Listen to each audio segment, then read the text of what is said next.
오늘 사라가 127세를 살고 죽는 모습을 보게 됩니다.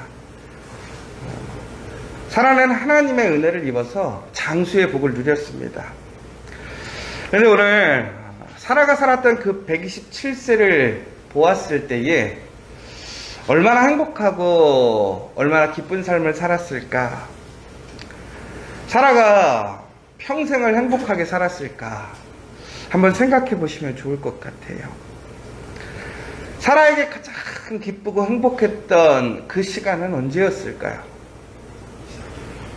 네, 아마도 이삭이 태어났을 그때일 것 같습니다. 그런데 오늘 127세라고 한다면 그가 기쁨을 누렸던 인생은 가장 인생의 후반부에 누렸을 것 같아요. 여러분, 그러나 사라가 진정으로 기쁘고 또 그 삶을 누릴 수 있는 삶이 되었던 시점은 이삭이 태어났던 그 시점이 아니라 바로 이삭을 통해서 사라와 아브라함이 온전한 믿음의 사람이 된 시점이라는 것입니다. 우리가 세상적으로 원하는 것, 바라는 것, 문제가 해결되는 시점이 나의 삶에 그 기쁨이 되는 시점이 아니라 바로 하나님을 온전히 만나고 하나님을 믿게 되는 그 시점이 우리의 인생의 변환점이 되는 거예요. 여러분, 지금 여러분들이 세상적으로 보았을 때엔 비록 세상의 어떠한 물질의 풍성함이라든가 혹은 나의 바램과 그 문제들이 해결되지 못한다 할지라도 오늘 우리가 그 하나님을 온전히 믿고 하나님 안에서 우리가 그 믿음으로 살아가게 된다면 우리의 삶은 형통하게 됨을 믿으시기 바랍니다. 오늘 사라는 그렇게 그 믿음을 통해서 진정한 하나님의 복을 누리고 하나님의 약속을 그의 삶 속에서 누리는 삶을 살다가 죽게 되었습니다. 사라는 복받은 사람입니다. 더 나아가서 사라를 깊이 사랑했던 아브라함은 그 사라의 장사를 지내기 위해서 오늘 그 묘지를 사려고 부단히 애쓰는 모습을 보게 됩니다. 그래서 우리는 여기서 그 아브라함의 그 변화된 모습을 좀 보게 됩니다. 믿음의 사람이라는 것은 단순히 하나님을 믿는다라는 그 말에 의미가 있는 것이 아닙니다. 믿음이라는 그 삶에 변화가 있는 것이죠. 오늘 아브라함은 분명히 이렇게 얘기하고 있습니다. 자신은 나그네이고 거류하는 자라고 얘기하고 있습니다. 어찌 보면 아브라함이 하나님을 따라서 그 믿음으로 이제 하나님이 인도하신 땅에 왔지만 그의 신분과 그의 상황은 안정되지 못했을 수도 있습니다. 그러나 그의 삶 속에서 분명히 달라진 것은 무엇이냐? 그는 어떤 위기와 문제를 경험하게 되었을 때에 자신의 생각이나 혹은 상황에 휩쓸려 가지 않더라는 거예요. 철저하게 하나님의 약속을 믿고 하나님 앞에서 흔들림 없이 그 약속의 씨앗을 심고 그 길을 쫓아가는 모습을 보게 됩니다. 아브라함이 가뭄을 만났을 때에 그는 그 상황과 인간적인 판단에 의해서 그는 애굽으로 내려갔습니다. 그러기 위해 그는 또한 그곳에서 살기 위해 아내 사라를 자신의 누이라고 얘기했고 그 아내를 빼앗기는 수치를 경험하기도 합니다. 그런데 이러한 일들이 반복되었었어요. 아브라함은 하나님을 믿으면서 또한 하나님 앞에 순종하면서 온전하게 우리와 다른 믿음의 사람의 모습을 보여주기도 하지만 또한 우리와 별반 다르지 않게 어찌 보면 우리보다도 더 부족한 그 사람의 모습을 적나라하게 보여줬던 사람입니다. 오늘 아브라함이 가장 사랑하고 평생 함께했던 그 사람이 죽었습니다.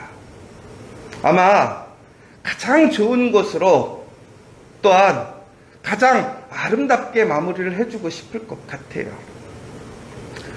며칠 전에 엘리자베스 여왕이 서거했는데 그 이유가 남편이 죽고 나서 그 마음을 온전히 붙들지 못해서 돌아가셨다라는 이야기도 있습니다. 그것처럼 부부간의 그 사랑과 그 마음이 깨어지는 순간 참 힘들고 어려운 일인 것이지요. 아마 아브라함도 평생을 함께 살았던 사라가 죽게 되었을 그 시점에서 많은 아픔이 있었을 거고 또한 아쉬움이 있었을 것입니다. 그러면서 한편으로는 그 사라를 가장 정중하고 아름답게 장사를 지내고 또한 그곳에 묘지를 만들고 싶었겠죠. 그런데 그 땅은 자신들의 땅이 아닙니다. 오늘 밝힌 것처럼 그 사람들이 아브라함을 인정하고 존중해 주지만 땅을 소유하지는 못했다라는 거예요. 그런데 여러분, 하나님께서 아브라함을 부르셨을 때에 아브라함에게 주신 복이 있었습니다. 그 기업이 무엇이냐? 땅이라는 거예요, 땅. 그런데 아이러니한 것이 아브라함이 자신의 땅, 그 땅이 온전한 땅이 없어서 오늘 장사 지내기에 부족함을 느끼더라는 것이죠. 그렇다면 아브라함에게 전혀 땅이 없었느냐? 또 그렇지는 않습니다. 이미 지난번에 실수를 통해서 하나님은 땅을 갖게 하셨어요.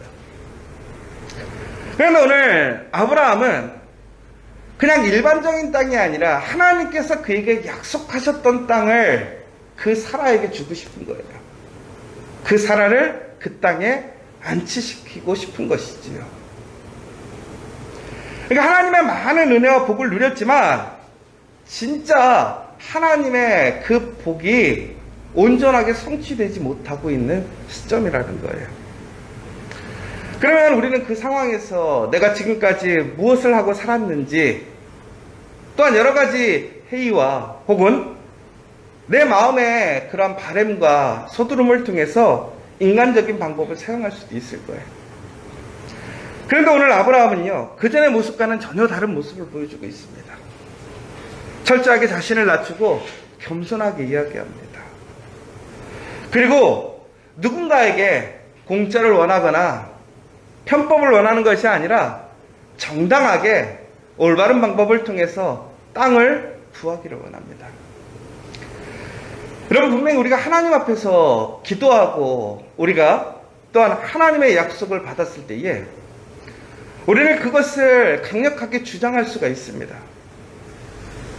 어찌 보면 아브라함은 하나님께 받은 땅이기 때문에, 하나님이 약속하신 땅이기 때문에 그의 방식대로 혹은 그의 마음대로 그 땅을 주장하고 사람의 방법으로 그 땅을 취할 수도 있었을 거예요. 하나님의 약속이 있었지만 그럼에도 불구하고 그는 겸손하게 정직한 방법으로, 올바른 방법으로 대가를 지불하고 그 땅을 사는 모습을 보게 됩니다. 여러분, 그렇다면 우리가 이것이 하나님의 약속을 받고 하나님의 은혜 안에 있는 사람의 삶의 모습이라고 생각하십니까? 우리가 하나님의 은혜를 입었다라고 하면 솔직하게 여러분 그런 생각 들지 않으세요? 돈 하나도 안 들이고 받아야 은혜고, 그쵸? 뭔가 생각지 않은 도움을 받아야 은혜이고. 여러분, 그런데 이거는 내가 가서 겸손하게 사정해서 돈을 지불해가지고 그 땅을 산다고 한다면 여러분 이것이 은혜라고 생각하십니까? 그런데 오늘 이 거래를 보면 철저히 이용당하는 거래예요. 오늘 그들은 이제 헷 족속은 오늘 아브라함을 이렇게 고백해요. 내 주여. 또한 그를 우리들 가운데 있는 영향력이 있는 어른이라고 얘기하고 있어요. 우리는 당신에게 돈을 원하지 않습니다. 그냥 가져가셔도 돼요. 그런데 나중에 무엇이라고 얘기합니까? 아브라함이 강력하게 아니다, 내가 대가를 지불하겠다라고 얘기하니까 그 밥값으로 무엇이라고 했냐면 은 400세겔을 달아달라고. 뭐 그 은 400세겔밖에 안 되는데 제가 그거 받으려는 게 아니에요 라고 얘기를 하는 것이죠. 그런데 그 은 400세겔이라는 것이 정당한 가치였는가라는 것을 저희가 평가해 보면 그렇지 않다라는 거예요. 우리가 건물을 살 때 시가라고 하잖아요. 시세라고 하잖아요. 그런데 이것은 그 시세의 몇 배를 부른 값이었어요. 그러니까 겉으로는 아브라함을 인정해주고 아브라함에게 친절을 베푸는 것 같지만 철저히 계산적으로 자신의 유익을 구하는 그 사람의 모습을 보게 되는 거예요. 여러분, 하나님의 약속이 있고 하나님의 은혜가 있는데 내가 사랑하는 사람이 죽었어요. 내가 하나님의 약속의 땅에 그 사람을 묻고 싶은 거예요. 왜? 그들의 목적은 바로 그 땅에서 뿌리를 내리는 것이고 오늘 내가 낳았던 그 이삭이 이제는 그 땅의 주인으로서 그 땅에서 권세 있게 살아가기를 소망하는 것. 아마 사라가 죽었지만 그것을 증거하고 싶었고 마지막으로 해주고 싶었을 거라는 것이죠. 그런데 아브라함은 여기서 무엇인가 인간적인 방법으로 적당히 타협하거나 무엇인가를 스스로 생각하지 않습니다. 그저 명확하게 그 부분을 지불하고 정직하게 살고 있어요. 그럼 다시 얘기해서 이것이 은혜입니까? 아마 우리는 은혜라고 생각하지 않을 거예요. 그런데 아브라함의 그 믿음이 달라졌다라는 거예요. 믿음이 커졌다라는 거예요. 왜 그런지 아십니까? 아브라함이 지금 자신을 이용하는 그 사람들을 모를까요? 알죠. 그럼에도 왜 그는 겸손하게 요구하지 않고 부탁하면서 좋은 관계를 지켜가고 또한 그것에서 협상하지 않는 이유가 무엇일까요? 하나님의 약속을 믿는 거예요. 아브라함은 이삭을 하나님께 드리는 그 순간부터 이제 철저히 하나님을 의지합니다. 자신의 생각, 판단을 내려놔요. 여러분, 하나님을 믿을 때 손해나는 일들이 생길 수도 있어요. 그러나 여러분 그것을 손해라고 생각하지 마세요. 분명히 하나님의 말씀대로 그 길을 향해 그 씨앗을 뿌리는 일들이 있을 때에는 하나님께서 분명히 채워주심을 기억하십시오. 오늘 결과적으로는요, 아무리 여러분 우리가 사고 싶어도 못 사는 게 있어요. 여러분, 정말로 우리가 무엇인가 어떤 것을 구하고 찾을 때 길이 안 열릴 때가 있거든요. 그런데 오늘은 가격의 차이뿐이었지 그것을 살 수 있는 기회가 주어진 거예요. 여러분, 오늘 아브라함은요, 예전과 같았으면 아마 자신의 방법으로 흥정하거나 혹은 자기의 힘으로 눌러서 취할 수도 있었을 거예요. 그러나 그는 그렇지 않고 철저하게 비싼 값을 지불하고 오늘 그 약속의 땅에 그 땅을 소유로 얻게 됩니다. 그리고 사람들에게 공포합니다. 이 땅은 내 땅이라고 이야기하고 있습니다. 아이러니한 건 바로 그 사라가 죽음으로 인하여 오늘 가나안 땅에 그 소유를 얻기 시작하는 시작이 되었다라는 거예요. 여러분, 오늘 우리는 참 그럴 때가 있어요. 내가 누리지 못하고 뿌려야 될 때가 있고요. 하나님의 영광의 그 시작에 한 발을 내미는 순간이 될 수도 있어요.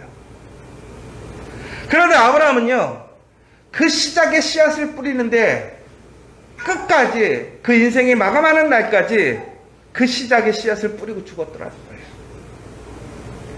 왜 그렇습니까? 바로 그 사랑하는 이삭을 위해서. 하나님께서 이삭에게 주셨던 그 언약의 약속이 이제 확장되어지고 그 복이 더욱더 풍성해지기를 믿었기 때문에 그는 오늘 사라의 장례를 통해서 그 새로운 시대, 그 새로운 하나님의 역사의 시점에 씨앗을 뿌리는 거예요.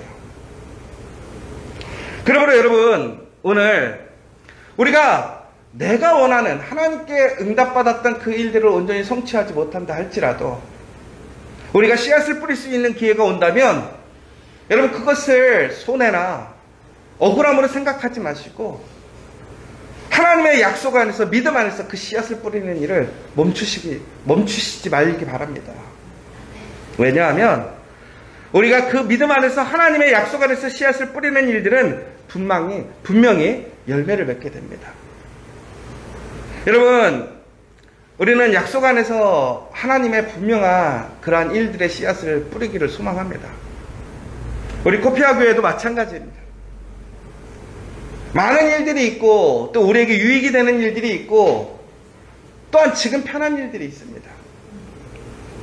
그러나 우리는 그곳에서 왜 내가 손해가 나더라도 혹은 내가 당장 내 마음에 기쁨이 온전하지 못할지라도 왜 우리는 그 말씀대로 나아가게 됩니까? 그 씨앗을 뿌리는 일들이 중국에는 열매를 맺기 때문에 그렇습니다.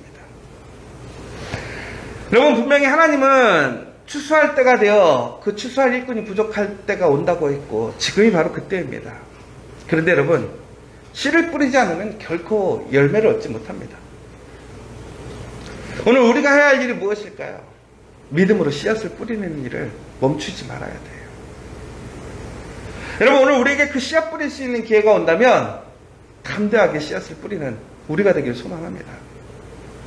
여러분의 가정과 일터에서도 여러분, 내가 하나님께 지금 무엇을 받았느냐가 중요한 것이 아니라 분명히 하나님께서 우리에게 약속하신 것이 이루어짐을 믿으시면서 오늘도 변함없이 그 하나님의 약속의 씨앗을 뿌리는 저와 여러분 되시길 간절히 소망합니다. 우리가 오랜 기간 동안 이제 추석의 연휴를 지나고 삶으로 돌아갑니다. 여러분, 아마 그 삶을 다시 시작하려면 여러 가지 피곤하고 분주하고 어려울 수도 있습니다. 그러나 여러분, 분명하게 기억하실 것은 하나님이 우리와 함께 하심을 기억하시기 바랍니다. 그리고 그 믿음의 그 놀라운 씨앗을 뿌리는 일을 멈추지 마시기 바랍니다. 그러면 우리는 하나님의 놀라운 그 언약의 성취를 다시 한번 우리는 목격하고 증거하게 될 것이고, 바로 하나님의 그 온전한 약속이 이제는 온전하게 성취되는 그 제 인생의 임하의 시대를 열어갈 줄 믿습니다. 이제 우리 9월이 벌써 10일 이상 지났습니다. 올해 이제 엄밀히 보자면 벌써 2022년이 몇 달 남지 않았습니다. 여러분, 지금까지 오늘 무엇을 우리가 얻었느냐? 그것에 우리의 인생의 기쁨, 믿음의 기쁨의 기준을 세우지 마시고 오늘 내가 심을 수 있는 씨앗이 있다면, 뿌릴 수 있는 씨앗이 있다면 그것을 기쁨으로 여기시기 바랍니다. 바로 하나님이 그 씨앗을 통해서 우리에게 열매를 주실 것입니다. 오늘 아브라함은 그렇게 해서 종국에는 그 땅을 그 모든 이방 사람들 앞에서 합당하게 온전하게 자신의 땅으로 소유로 인정받고 가지게 되었습니다. 그것은 나중에 결코 빼앗기지 않는 땅이 되었습니다. 그 소유를 잃어버리지 않게 되었어요. 사랑하는 여러분, 믿음으로 뿌리는 것은 결코 빼앗기지 않습니다. 믿음으로 뿌리는 것은 분명하게 열매로 돌아옵니다. 오늘 이 시간 다시 한번 그 믿음으로 끝까지 감사와 기쁨으로 씨앗을 뿌리는 저와 여러분 되시기를 간절히 소망합니다. 오늘 이 시간 우리 함께 기도했으면 좋겠습니다. 단순히 아브라함이 사람들과의 좋은 관계를 위해서 그가 그렇게 겸손하게 혹은 흥정하지 않고 그렇게 땅을 산 것이 아닙니다. 그 땅에 하나님의 약속이 있었기 때문에 그렇습니다. 씨앗을 뿌리는 일은 결코 쉽지 않습니다. 그리고 인생의 마지막 순간, 어찌 보면 얼마 남지 않은 그 순간, 내 가장 사랑하는 아내를 보내야 되는 그 순간임에도 불구하고 씨앗을 뿌려야 될 수도 있습니다. 그러나 그 씨앗은 바로 그들의 가장 큰 기쁨이고 그들을 웃게 했던 이삭이 진심으로 하나님 안에서 형통한 삶, 복의 삶으로 나아가는 씨앗이 되었습니다. 이스라엘의 씨앗이 되었습니다. 여러분, 오늘도 우리에게 그 씨앗 뿌릴 수 있는 기회가 온다면 우리는 그것을 감사로 여기시고 그 씨앗 뿌리는 일을 멈추지 마시기 바랍니다.